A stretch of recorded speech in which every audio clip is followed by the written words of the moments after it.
No olviden seguirnos en nuestras redes sociales. Facebook, La Caja de Pandora 68. Instagram, La Caja de Pandora.podcast. Twitter, Caja de Pandora 01. Spotify, La Caja de Pandora. Y en YouTube como La Caja de Pandora Podcast. Hola, ¿qué tal? Muy buenas noches y bienvenidos a su podcast de confianza, su podcast de bolsillo, La Caja de Pandora. Y estamos el día de hoy en uno de los episodios, en un episodio más, perdón, de esta su bonita temporada. ¿Cómo se llama, Ferni? ¿Cómo le pusimos al final? ¿Vidas locas? El nombre está por verse, Benji. Ay, mira. Familia Peluche Kingsman. Se llamaba esta es cosa un buen tan nombre. bonita. Pues sí, Kingsman es una gran película. Por cierto, ¿ya la vieron? Ay, no. Volvemos a esta su bonita sección. Porque, pues aquí es donde estúpido está buscando aquí en los apuntes cómo se llama. Pero ya, se llama Vidas Históricas y Locas. Wow. Y bueno, pues estamos el día de hoy ya en el segundo, Wow. en el segundo episodio de esta bonita temporada. Y pues muy bonita, ¿no? Con muchos altibajos, porque pues no nos decíamos con qué personajes empezar, a qué personajes narrar y todo eso, pero pues ya, nos agarramos a chingadazos y decidimos que el día de hoy toca hablar de Alejandro Magno. Oh, temazo, ¿no, Ferni? Temazo que va a reventar Spotify. De hecho, güey, de hecho, si Heracles, Pues que ni existió casi, reventó Spotify, que no reviente Alejandro no, Magno. no empieces a inventar nombres, Benji. Ya sabemos que sí le sabes. Así es. Por eso mismo, pues, no hay mejor. Después de Genghis Khan, era obvio que teníamos que hablar de Alejandro Magno, ¿no? El segundo mayor conquistador del planeta hasta ahora. La caja de Pandora Hasta el Producciones. momento. La caja Vamos de de arriba hacia abajo. Sí, la caja de Pandora Producciones va a estar en el top también, conquistando sus corazones. Uy, se escuchan fuertes los rayos y los truenos y todo, ¿no? Para que tenga más ambiente Sí, el episodio, que se escuche tenebroso. así es. Pero pues hablaremos el día de hoy de Alejandro III de Macedonia, mejor conocido como Alejandro Magno o Alejandro el Grande. Aquel nacido el 20 o 21 de julio del año 356 a.C. Ay, güey, ¿a poco no se te hace la piel chinita? Ok, bien. Busca, hijo mío, un reino igual a ti, porque en Macedonia no cabes. Con estas palabras se dirigió el rey Filipo II de Macedonia a su hijo Alejandro cuando este tenía 17 años. Pero cuéntame, Benji, de su nacimiento y cómo creció este güey. Bueno, primero para poder abarcar la vida entera de Alejandro Magno hay que pararnos en situación. El gran rey de Macedonia, hegemón de Grecia, faraón de Egipto y rey de Media y Persia. Todo esto hasta el día de su muerte. Hijo de Olimpia de Épiro y de Filipo II de Macedonia. Su padre lo preparó para reinar proporcionándole experiencia militar y encomendándole a uno de los más grandes maestros de toda la historia, que ya hablaremos de él más adelante, su formación intelectual. Su ascenso al trono no fue fácil. Su padre lo exilió junto a su madre por considerarlo un hijo adúltero. Su madre se exilió en Épiro, y las amistades de Alejandro también fueron exiliadas por una posible conspiración.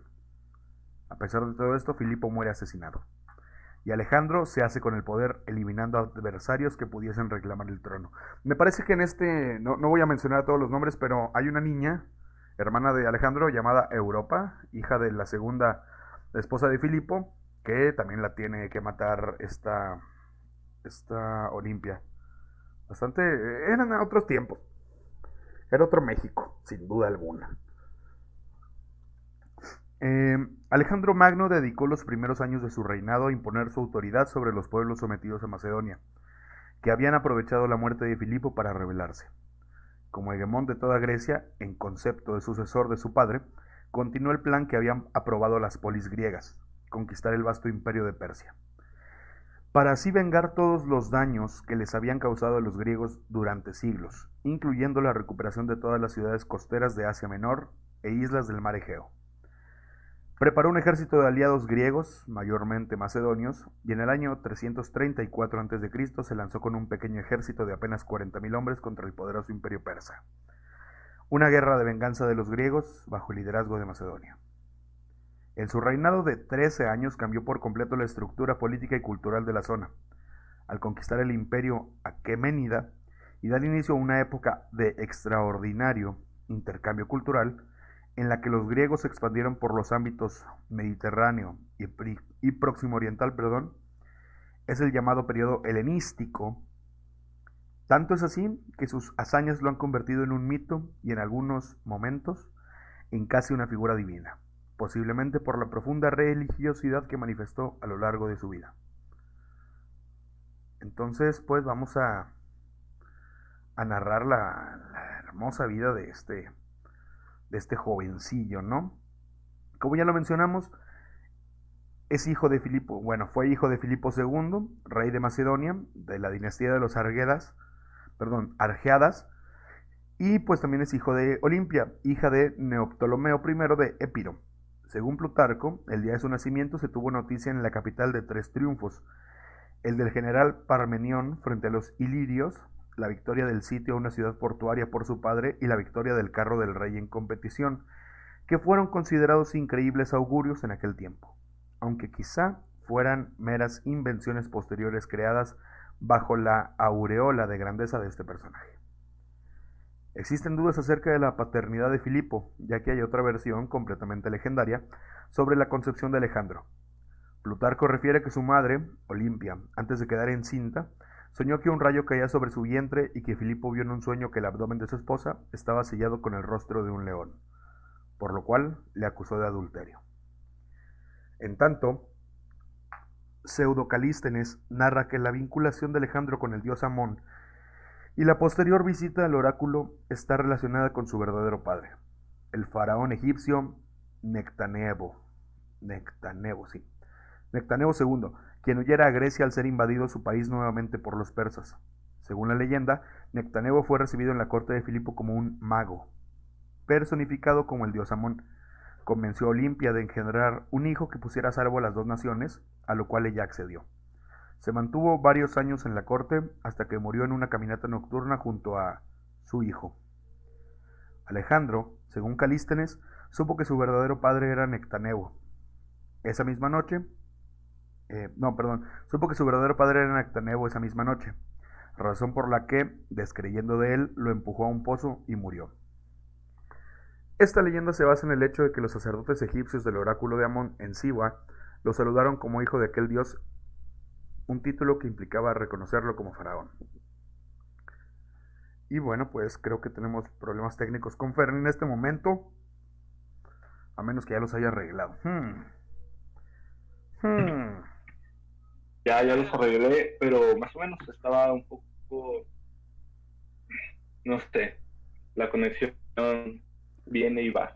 Pues es que mira, la lluvia. ¿Qué me puedes contarme? ¿Y qué has contado? Bueno, ya les conté lo que se cree del nacimiento del pequeño Alejandro.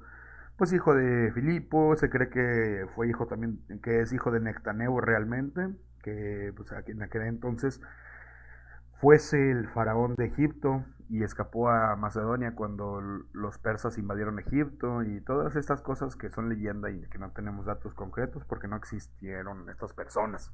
No, porque no hay registros reales, ni verídicos, ni tangibles. Y sobre una cosa que mencionabas, viejo, de otra versión, de que existen dudas acerca de la paternidad de Filipo, por la otra versión de que Plutarco refiere a su madre Olimpia, antes de quedar, soñó que un rayo caía sobre su vientre. Ajá. Que ser parte de uno de los hijos, que ya sabes que le gustaba transformarse en chingo de mamadas y dejar hijos por todos lados. Sí, también ya sabes cómo es ese muchacho.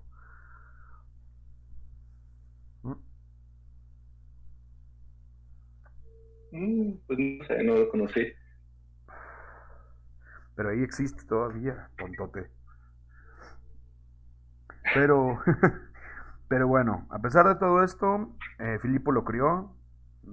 Digo, esto es lo que se cuenta también en su educación. Durante su educación, pues vamos a darnos cuenta que su educación fue inicialmente dirigida por Leónidas, no Leónidas el rey de Esparta, un austero y estricto maestro macedonio que daba clases a los hijos de la más alta nobleza, que lo inició en el ejercicio corporal, pero también se encargó de su educación. Lisímaco, un profesor de letras bastante más amable, se ganó el cariño del Magno llamándole Aquiles, y a su padre Peleo. Sabía de memoria los poemas homéricos y todas las noches colocaba la Ilíada debajo de su cama.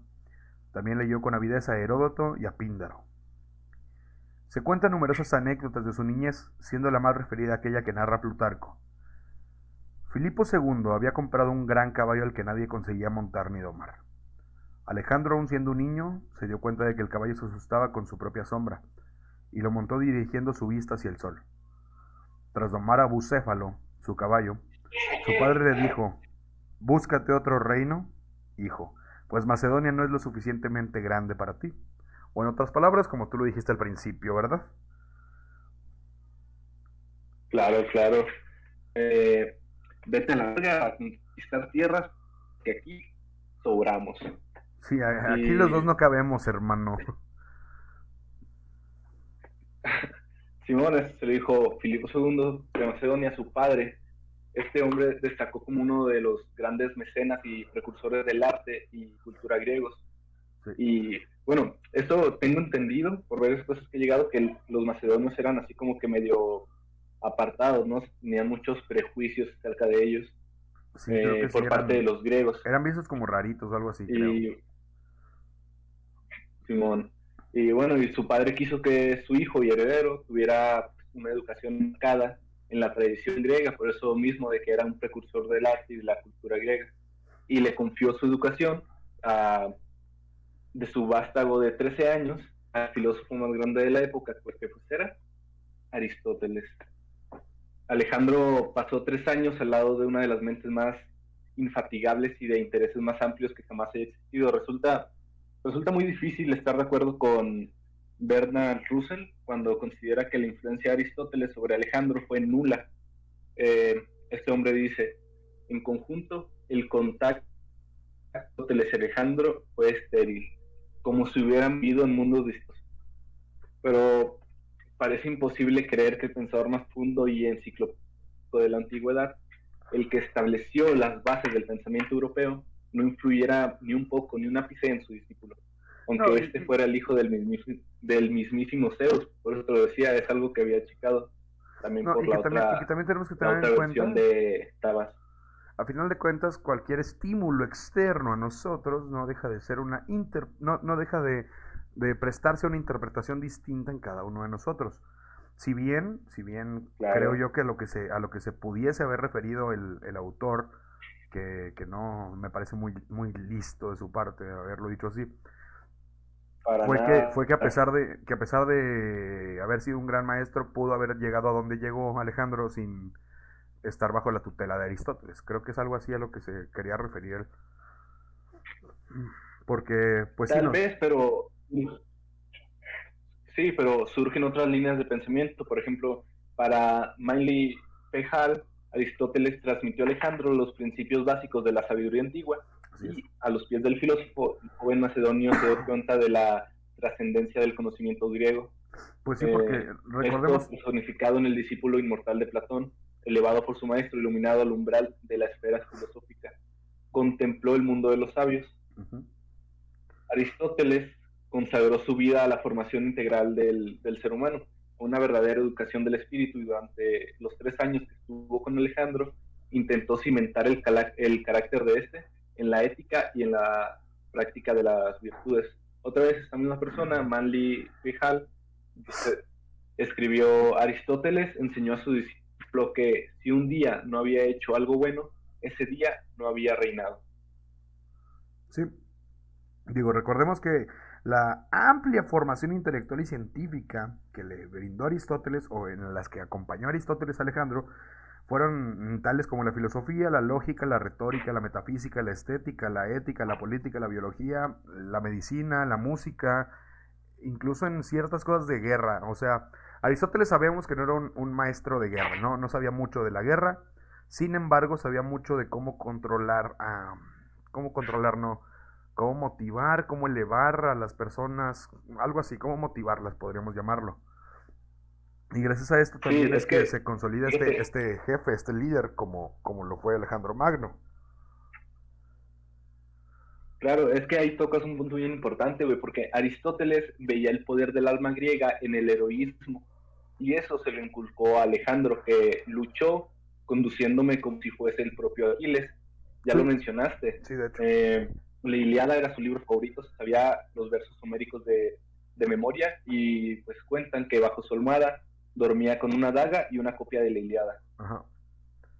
Y que a final de cuentas, digo, nos vamos a dar Según, cuenta más de este helenismo más adelante en una de las frases o de los recuerdos más imponentes e importantes que tenemos de Alejandro hasta la fecha. Ya nos daremos cuenta de esto más adelante, pero sí nos damos cuenta de que no podemos separar a Alejandro de Aristóteles, ya cuando tenemos la imagen completa. Si bien Alejandro Magno fue una persona muy claro, destacable y que nada más estuvo con Aristóteles 5 años, eh, me, nos cuesta algo de trabajo pensar que no influyeron en nada esos 5 años de formación completa en una etapa tan importante como lo fue su pubertad, vaya, que es la etapa de claro. desarrollo donde se forman realmente las personas. Tanto así, fíjate que algunos relatos aquí de historiadores. Historiadores antiguos coinciden especialmente eh, que Alejandro en su adolescencia participó en los Juegos Olímpicos, en la cual obtuvo victorias en competencias de carros, llamando así a que Alejandro era un gran, ¿cómo se llama? Jinete, vaya. Entonces, todo esto de la participación en los Juegos Olímpicos me parece que es antes de entrar con Aristóteles. Todo esto aún bajo la tutela de Leónidas y de Lisímaco. Ajá. Porque, digo, Y pues, eso lo ayudó a formarse, Sí, supongo. sí, digo, en cuestión física fue Leónidas el que le enseñó. En cuestión espiritual y en cuestión de elevación y del Ujú. alma y del yo y de toda esta cuestión, sí podemos atribuírselo totalmente a Aristóteles conforme vamos avanzando. Digo, más adelante vamos a ver algunas cositas que vamos a ver. Por ejemplo, vamos a hablar de su ascenso al poder y así. Pero pues vamos a terminar con educación para poder proseguir, ¿no? Em, bueno, a los 13 años, como ya lo dijimos, fue puesto bajo la tutela total de Aristóteles, ¿no? Muy pronto, su padre lo Sí, asoció a... Dime. déjame para terminar este cuadro de la educación, Sí, sí, sí. termino con una frase que dijo Plutarco, que este güey dijo que Aristóteles le infundió el amor y el deseo hacia la filosofía que nunca se borró de su alma. Para complementar lo que decías de los... Sí, sí, sí. Digo, Aristóteles totalmente podríamos decir que influyó y moldeó en cierto caso, en cierto modo, a Alejandro de una manera como ningún otro.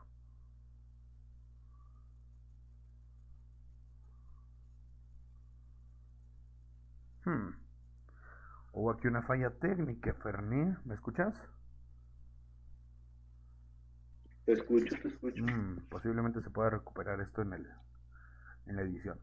Pero sí, nos quedamos con esto de que Aristóteles a final de cuentas moldeó en cierta medida a Alejandro. Y te digo, muy pronto su padre lo asoció a tareas del gobierno nombrándolo regente, a pesar de su juventud. Recibía personalmente los enviados persas, deseosos de que Macedonia pagase los altos tributos exigidos por Darío. Les conversaba amablemente y así obtenía información acerca de las travesías de ruta tierra-mar. La preparación del ejército persa, valioso para las acciones que desarrolló en el futuro. Y bueno, pues en el año 330... Ah, caray, Fermi, ¿estás bien? Fermi. ¿Qué, güey? Sí, sí, te estoy escuchando. Fue un poco trabado, pero te entendía. No, es que se escuchó como que estabas estornudando o algo así. Bueno, en el año Y no me dijiste 330... salud, culero. No, te pregunté si estabas bien mejor. En el año Bueno, 338 gracias a.C. Dios. dirigió la caballería macedónica en la batalla de Cronea, siendo nombrado gobernador de Tracia ese mismo año. Desde pequeño, Alejandro demostró las características más destacadas de su personalidad: ser activo, enérgico, sensible y ambicioso. Es por eso que, a pesar de tener apenas 16 años, se vio obligado a repeler una insurrección armada. Se afirma que Aristóteles le aconsejó esperar para participar en batallas, pero Alejandro le respondió: si espero, perderé la audacia de la juventud. Respondiendo también así a todas estas cuestiones filosóficas a las que Aristóteles lo mantenía sometido, ¿no? Recordemos que Aristóteles era un gran maestro, el mejor maestro de todos, y pues Alejandro Magno resultó ser el mejor alumno de todos.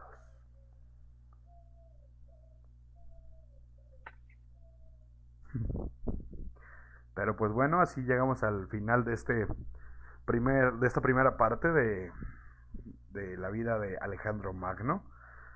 Nos escuchamos en unos cuantos días. Muchas gracias, Ferni, por estar con nosotros el día de hoy.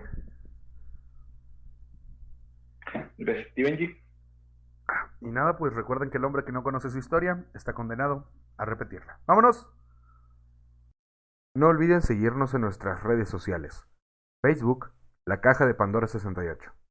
Instagram, lacajadepandora.podcast. Twitter, @Caja de Pandora 01. Spotify, La Caja de Pandora. Y en YouTube como La Caja de Pandora Podcast.